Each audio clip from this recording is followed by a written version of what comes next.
Bonjour, bienvenue à notre émission de Dieu TV, Le Rendez-vous. Actuellement, on se trouve en Haïti. C'est l'autre côté du Grand Lac avec mon ami Stéphane. Salut, ça va? Ouais, bien et toi? Quelques mots, qu'est-ce que tu fais ici à Haïti? Eh bien, à Haïti, je viens pour encourager les gens qui travaillent dans les églises, pour les encourager à mettre en place cette stratégie d'une église motivée par l'essentiel, d'être une église en bonne santé pour toucher la génération d'aujourd'hui et pour les accompagner dans leur cheminement spirituel.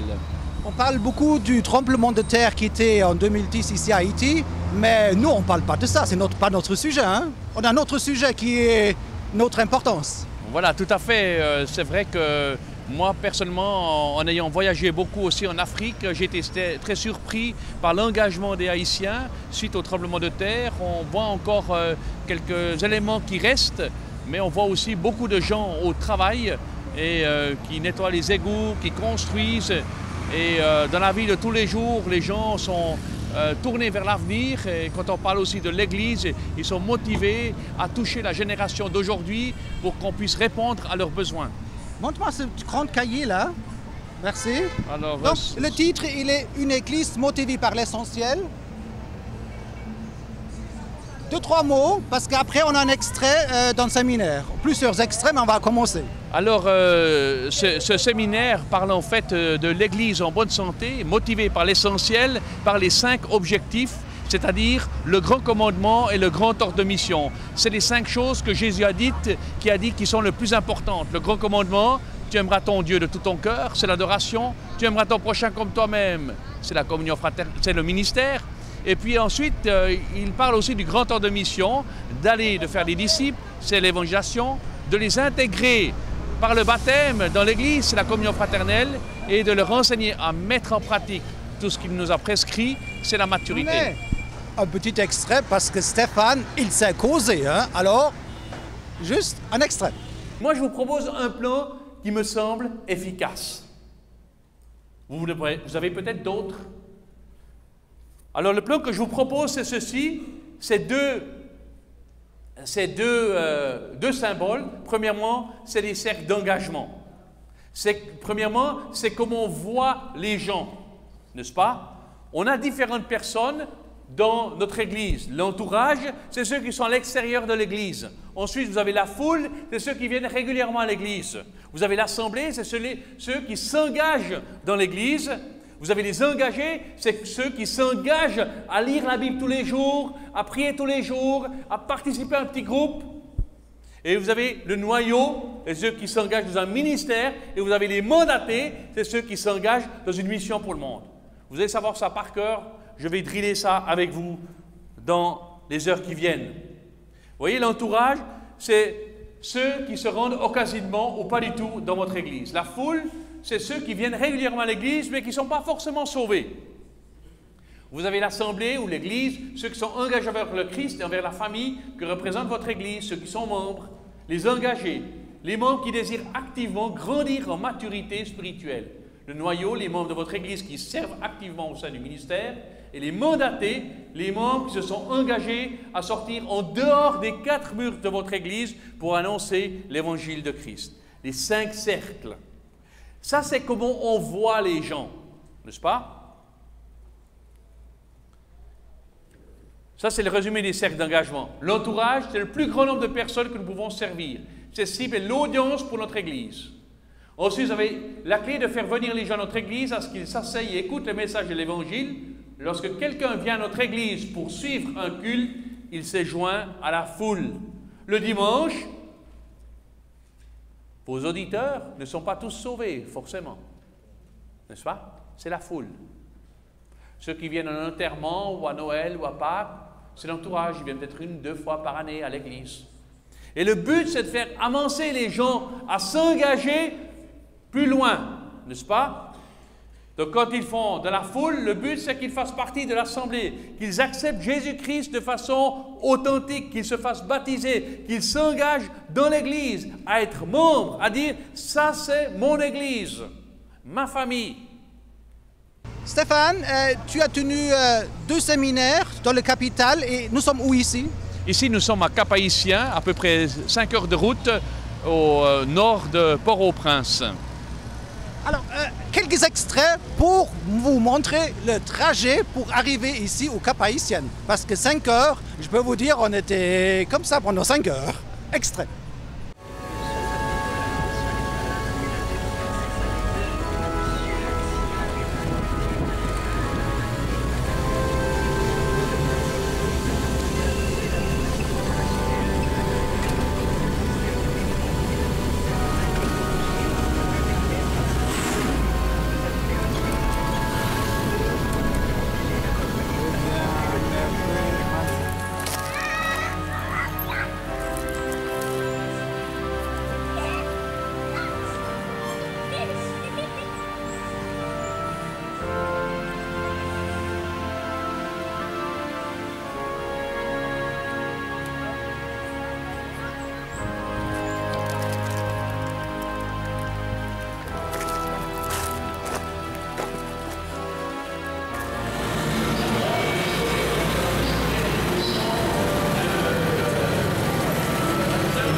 Dans le temple de Dieu, qui est un peu plus pratique, et il fait le détour aussi.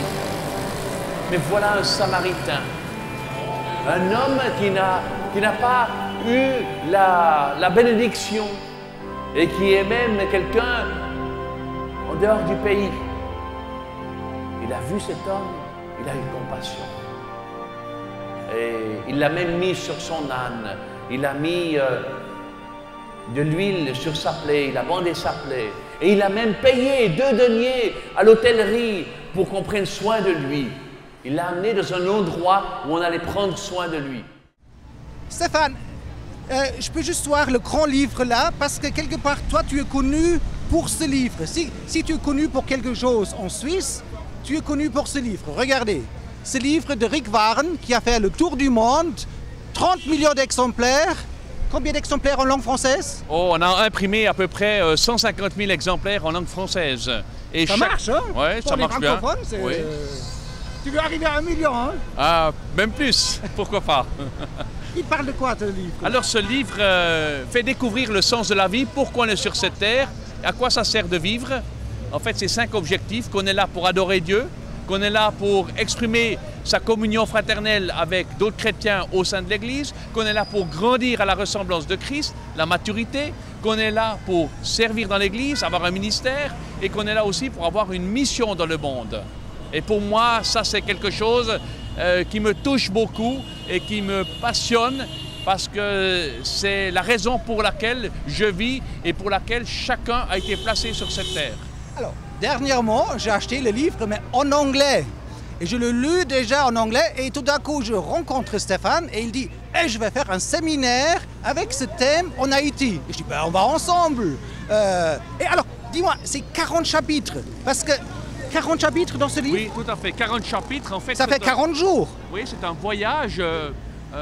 Moïse a été 40 ans dans le désert, Jésus a été tenté pendant 40 jours, et moi je trouve très intéressant de faire un parcours spirituel pendant 40 jours et de découvrir tout au fil de ces 40 chapitres, sur 40 jours, de se laisser interpeller par le texte, pas seulement le texte du livre, mais le texte de la Bible, puisqu'il y a plus de 1200 passages bibliques dans ce livre, pour savoir à quoi ça sert de vivre et pourquoi on reste encore sur cette terre. Mais Stéphane, pourquoi ce livre il est un best-seller mondial?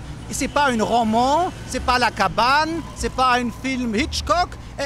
Pourquoi ce livre qui est si pratique, si logique, si simpliste, pourquoi ça marche? Parce que les gens ils ont rien compris avant ou? Je pense que ça répond d'une façon très pratique, concrète, pourquoi on est sur cette terre. Beaucoup de gens se posent la question aujourd'hui, pas où ils vont passer l'éternité, mais s'ils vont vivre demain, pourquoi? Pour quel but? Dans quel but ils vont vivre? Et c'est ça qui est passionnant. Et c'est ça que les gens veulent découvrir. Les gens veulent avoir une raison pour vivre. D'ailleurs, Sœur Emmanuelle, qui est maintenant décédée, elle avait écrit un livre sur le sens de la vie. Et les gens recherchent aujourd'hui le sens de la vie. Maintenant, Stéphane, ce livre-là, c'est quelque chose qui marche, tu vends, tu es devenu un petit millionnaire avec un demi-million de livres en français. Bref, tu es là maintenant parce que tu as l'église locale, tu as cœur. Pourquoi tu t'intéresses à l'église? Parce que l'Église est le plan de Dieu pour sauver l'humanité. Jésus a dit, sur ce roc, c'est moi-même, Christ, je construis mon Église. Les Juifs ont leur synagogue, ils vont disparaître. Les Grecs ont leur assemblée, ils vont disparaître. Vous savez, tous les pays vont disparaître. Même la Suisse, même les États-Unis, même Haïti. Tous les ONG vont disparaître. Le seul organisme qui va rester, c'est l'Église. Et c'est le plan de l'Éternel qui s'accomplit au travers de l'Église. Et c'est pour cela qu'il faut faire en sorte que tous les gens viennent dans l'Église pour découvrir Christ et pour avancer étape par étape à la ressemblance de Christ pour avoir une mission dans le monde. Un petit extrait avec le séminaire de Stéphane qui a donné pendant cette semaine. Prions. Je ferme la Bible. Au revoir. Je pars de ma cabane d'Ali Baba. Oh, dimanche prochain, je suis là. Ouvrons la parole de Dieu. Vous êtes mauvais. Vous devez vous convertir. Vous devez suivre Jésus. Faites pas comme moi, mais faites comme je lis. Au revoir. Oui, souvent les pasteurs, c'est ça. Et qu'est-ce que disent les fidèles? Ou qu'est-ce que disent les gens dans la rue? Ils disent, c'est l'église? Non, merci. Moi, je préfère vivre ma vie qu'aller écouter quelqu'un qui ne fait pas ce qu'il dit et qui prend seulement l'argent des fidèles. Vous comprenez? Et les églises qui se divisent parce qu'une église veut être plus forte que l'autre. Être ému de compassion, c'est tellement important. Vous voyez, ça c'est quelque chose qui est pour toute œuvre. Chacun qui veut travailler dans l'Église doit avoir un cœur ému de compassion. Si vous n'avez pas cela, il ne faut pas le faire. Maintenant, nous venons au cœur du plan. Le cœur du plan, c'est ça. Et encore une fois, je le redis, c'est un plan. Ce n'est pas le plan. Il y a plusieurs façons de construire des églises avec Dieu, selon Dieu. Mais comme je vous l'ai dit au début, le pasteur Rick Warren, en 1980, il a commencé une église fondée sur la parole, avec une seule famille. Aujourd'hui, plus de 30 000 membres. Aujourd'hui, un impact dans tous les pays du monde. Est-ce qu'on pourrait apprendre un petit secret? Vous dites, oh, il est américain. Mais vous savez, si un principe, il est biblique, il est applicable partout. Pourquoi tu t'occupes pour l'essentiel pour l'Église? Il y a tellement de sujets qu'on pourrait traiter et toi, ton cours, il s'appelle s'occuper de l'essentiel pour l'Église. Pourquoi? De nouveau, l'essentiel, l'Église, le but de l'Église. Pourquoi toujours revenir à l'essentiel? Parce que si on veut être performant, on fait les choses convenables, on fait beaucoup de choses, on zappe. Mais si on veut être efficace, on se concentre sur l'essentiel. Et c'est ça qui est important. Aujourd'hui, on zappe sur beaucoup de choses. Et si on veut avoir un effet aujourd'hui, il faut se concentrer. La lumière diffuse, elle donne de la lumière. Mais la lumière qui est concentrée, elle peut même scier de l'acier. Dis-moi, nos églises ne sont pas venues un petit peu un club de tennis, un club de sport, un club de fitness, un club religieux, un club qui nous fait du bien. Nos églises sont un petit peu pour nous faire du bien, non? Ah oui, il y a beaucoup de gens, en fait, les statistiques disent qu'il y a près de 90% des gens dans les églises, en général, qui trouvent que l'église est là pour s'occuper de soi, de sa famille, de son mariage et de son enterrement. Pour se sentir bien, hein? Voilà, se sentir bien. On vient à l'église pour se sentir bien et puis on vient, là, c'est une religiosité. On vient pour recevoir des bénédictions, mais souvent on ne fait rien avec. Mais pour toi, ça t'énerve, ça t'agace profondément que l'église est fermée et pas ouverte pour toute une population qui n'a pas accès à l'église locale, finalement, à l'évangile. Oui, tout à fait. Parce que Jésus, quand il est venu sur cette terre, il n'a pas passé beaucoup de temps avec les pharisiens, avec les hommes de la loi, mais il a passé du temps avec les pauvres, avec les prostituées, avec les gens de la rue, avec les enfants, avec les laissés pour compte. Il était appelé l'ami des publicains, l'ami des gens malfamés. Et nous devrons aussi être reconnus dans ce monde pour être l'ami des laissés pour compte, des gens qui n'ont rien, des gens qui sont sans droit, parce qu'eux ont besoin de Christ. Jésus est venu, pas pour sauver les justes, mais les pécheurs. J'ai un petit extrait avec les interviews des pasteurs qui sont venus, parce que Stéphane, il a une manière assez directe, bon j'aime bien, mais dans notre culture ici, qu'on a retrouvé en Haïti, il a bien osé et quelques réactions. OK, pendant ces 2 jours, il nous a parlé strictement sur la façon de bien gérer notre ministère, notre église. Et de faire rentrer des non-chrétiens à l'église, c'est important pour vous? Oh, oui, c'est vraiment important. Et dans le passé, vous avez fait attention ou c'est quelque chose de nouveau? Oh oui, c'est nouveau quand même. Ouais. C'est nouveau. Mais oui, c'était vraiment bien. Et il y a des choses que vous adaptez à votre église? Parfaitement. Ouais. Bien. Par exemple? Par exemple, la façon de s'engager, la nouvelle façon de nous engager dans le travail, c'est assez bien. Ensuite, la façon d'amener les membres, maintenant, c'est vraiment pratique. Bon, je vais appliquer toutes ces formations dans mon église. Surtout l'accueil, je vais dynamiser l'accueil. Je vais également dynamiser l'évangélisation et autres pour l'avancement de mon église. C'est important d'ouvrir l'église aux non-croyants? C'est quelque chose que vous avez appris? Oui, j'ai appris de nouvelles choses. Comment apprécier les non-croyants et comment travailler avec les non-croyants pour qu'ils aient de la maturité. Donc l'église n'est pas seulement pour les croyants alors? Non, ce n'est pas seulement pour les croyants, c'est aussi pour les non-croyants. Bon, c'est la façon dont l'orateur a parlé, bon, ça m'a impressionné beaucoup. Et pour votre culture, c'était un petit peu trop direct ou ça allait? Donc ça va. Ben, oui, that's correct. Oh oui, ça m'intéresse et ça me fait plaisir à ce conférencier, la façon dont il nous présente ce beau sujet pour nous en Haïti. Je le complimente. Qu'est-ce qu'on peut apprendre? Qu'est-ce que vous voulez appliquer les prochaines semaines?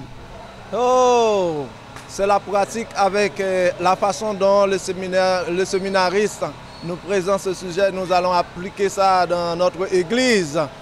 Quoi? Concrètement, qu'est-ce que vous voulez appliquer? L'accueil, ouvrir l'église pour les non-croyants? Qu'est-ce que vous voulez faire?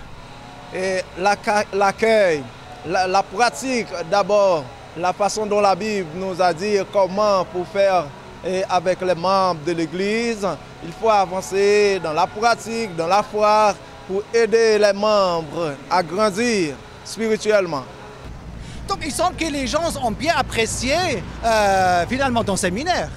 Bah, tant mieux, gloire à Dieu. J'espère que le but en fait de cette formation, c'est pas de remplir la connaissance, mais c'est que les gens soient touchés dans leur cœur, soient brisés dans leur cœur à la vue des foules, qu'ils aient de la compassion pour des foules qui sont fatiguées, lassées du chemin, comme Jésus observait la foule, parce que c'est des brebis qui n'ont pas de berger.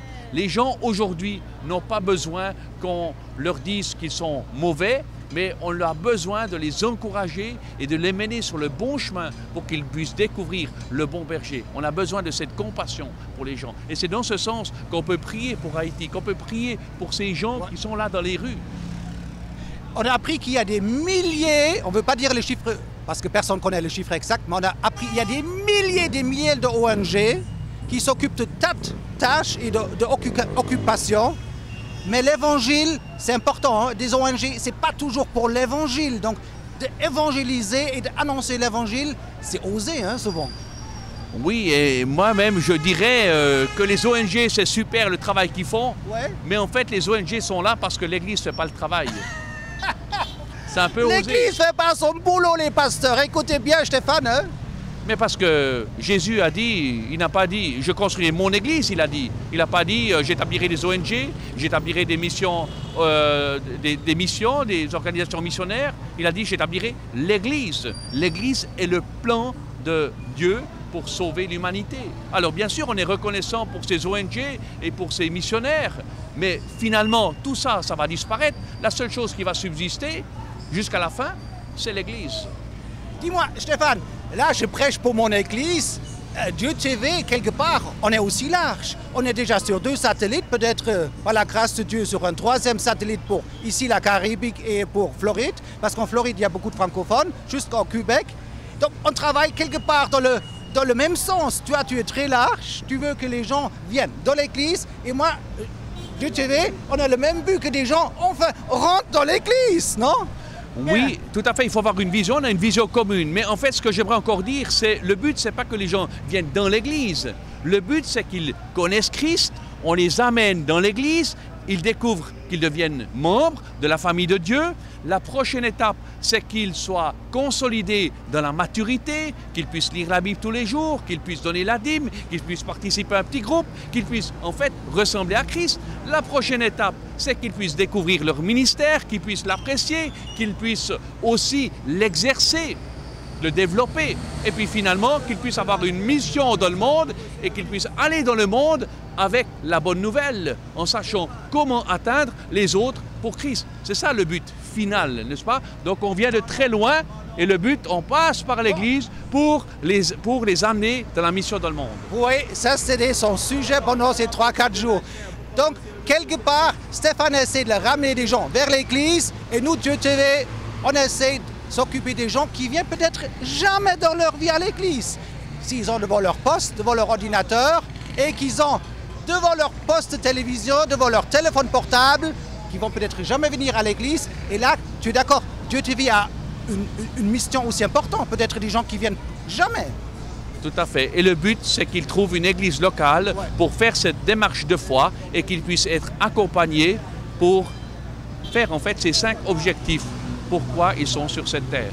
Nous avons découvert ici vraiment une partie très intéressante de la francophonie et on nous a dit plusieurs fois, c'est juste, mais hey, allô, on fait partie de la francophonie, allô, oublie pas Haïti, on est des francophones, c'est juste, hein? Oui, tout à fait. Hein? Et souvent, on pense seulement à l'Afrique et à l'Europe, mais en fait, Haïti est un grand pays, près de 10 millions d'habitants, et ils ont besoin de l'Évangile et aussi des ressources pour faire grandir l'Église, pour qu'elle ait un impact sur cette génération.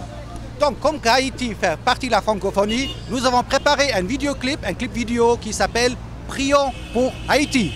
OK? Oui, très bien. Et toi, tu reviens un jour?